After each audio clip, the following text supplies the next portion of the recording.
I want to give you the definition of bullying. To coerce by threats, intimidation. A person who is habitually overbearing, that would be Sandie and Michelle both. Repeated verbal, social, or psychological behavior that is harmful and involves misuse of power by an individual towards one or more persons and can have long-term effects in the workplace or school or wherever it's at. This don't just happen in schools. This happens in a workplace. And I am not the only one. I have talked to other girls that have been intimidated by these two. And I would like to ask a question. Usually when somebody bullies another person, you ask why. Usually it's because they have a low self-esteem, there's an agenda, something. Why would I bully them? Why would I care about them? That's the question I have, because their numbers aren't good. Sandie's nor Michelle's. They only choose when they want to be good to be good.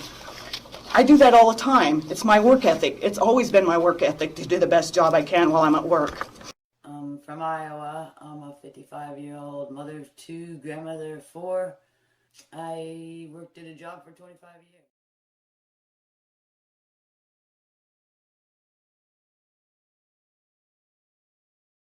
Finally, she writes, I, Sandie Pierce, feel that Linda Bates creates a hostile work environment. I've been on the receiving end of her aggression in many ways, including her yelling at me, running into me, and even grabbing totes and packages out of my hands. I've also witnessed numerous occasions of her aggression toward other employees. That's Sandie Pierce. This isn't just about me. This is about what happened in general, and it can happen to you, and it can happen to my grandkids. It can happen to my daughter. It could happen to my son. Because I decided enough is enough and filed official harassment papers against Michelle and Sandie. And Sandie was included in my harassment. I get a request from Linda and her daughter to be Facebook friends. Well, she chimed in and she said she assured me she didn't want to be my friend. And then her daughter chimed in. And then the scary part was when her brother chimed in. I was not comfortable with it. And after that, I told them at work, but they pretty much laughed at me.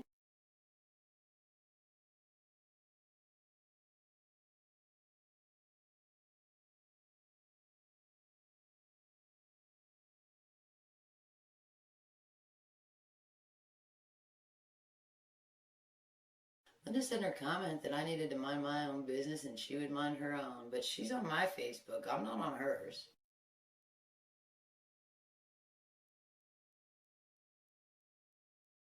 Linda has a company seniority date, September 1st, 1999.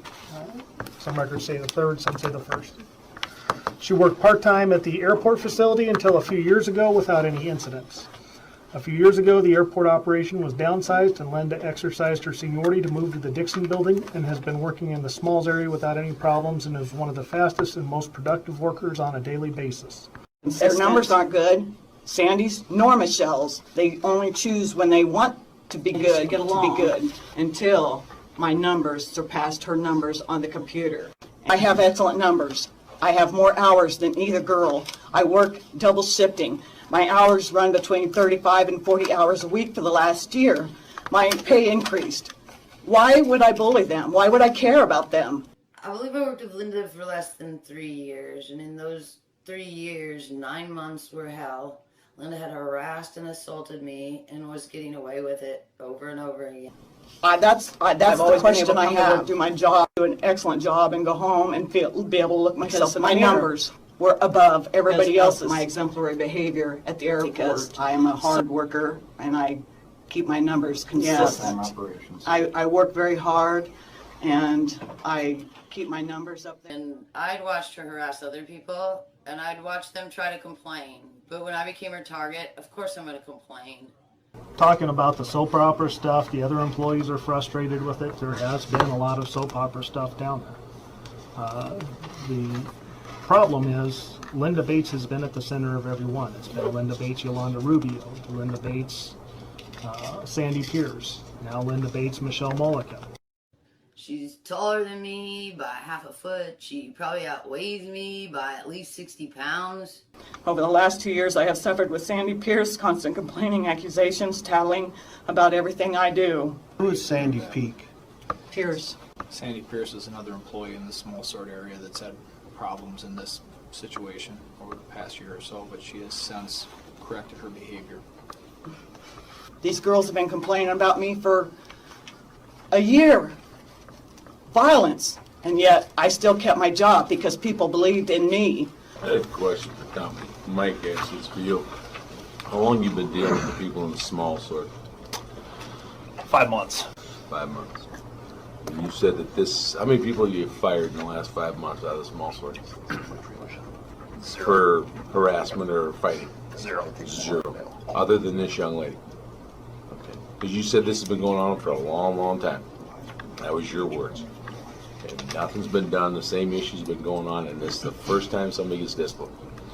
Not the first time somebody's been Or disciplined. terminated. Correct. Correct. That's all I want to know. So when the supervisors in the area aren't going to do anything, I'm going to hit the chain of command and I'm going to go ask the next person for help. And I do. I ask a guy named Dan for help, and he tells me I'm stupid, I'm petty, and he could fire me for complaining about her. There are complaints that are made on the floor about employees. They aren't all documented. Somebody could complain to me about another employee. I listen to that, I address it. The complaint's made, but it's not. You don't document anything? I would not document something that would be as petty as she was looking at my paycheck, or she was at the time clock before me, or she took my card that I was going to use first, or she took my mat. Those type of events I did not document. I tried to resolve that as I would with any two rational human beings. Well, if you can't document, why say it then? I didn't document it. All right. So. Did you tell her she was stupid and petty? I believe there was a complaint one time about somebody's lunchbox almost touching them as they walked by. Some of the complaints I did feel were very small, and I did communicate that to Michelle. I said, Michelle, these complaints that keep getting brought up, you know, she parked in my parking spot, she took my card, she's in my work area looking at me, tell her not to talk to me. Okay, my question to you was, did you tell her that these complaints were stupid and petty? I did, I believe, tell her that they were small. They were very small and petty, that we probably need to get by that. Yes, I would have made a statement along those lines. That's accurate. Okay. And I was made aware of it a couple times. And Hold on right there. Now, Dan told us that this Sandie lady is backed off. Is that a true statement? when I remember specifically up in the room, he was upset, and he pointed his finger at Sandie and made her aware of the fact that I could file official harassment against her. She could possibly lose her job. After that, she backed off. Okay. So I don't like his answer, and I go to another manager and I ask her for help, and I write her a private message asking what I should do, and she replies that I should probably get a hold of human resources or maybe the 800 number, that should not be tolerated. I agree with her. I think she gave me the best answer there is.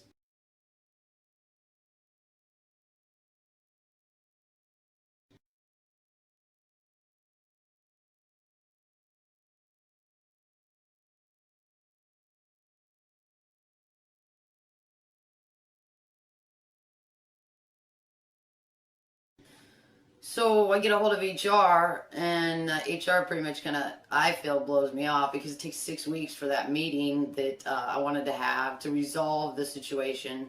And one day I happened to go out the building on my way home, and I saw Mike. So I asked Mike, can we please have this meeting? And he went and grabbed Linda. We went up to an office. He was up there talking. I was up there talking. Linda was up there denying it and laughing, saying everybody gets hit. And then I was finding it rather ridiculous, and nothing was coming from the meeting. So when Mike had said cameras, I decided, well, all right, they'll catch her, and I left. I went home for the day. But they hold that against me. That'll be held against me.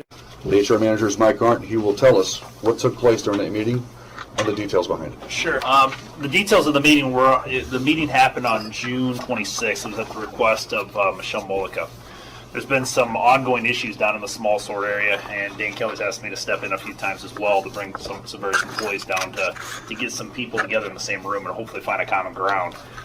Michelle asked me about a week prior to the meeting if we can get together between her and Linda Bates. Said there was some problems down there, and I said absolutely, we'll do that. I was traveling that week.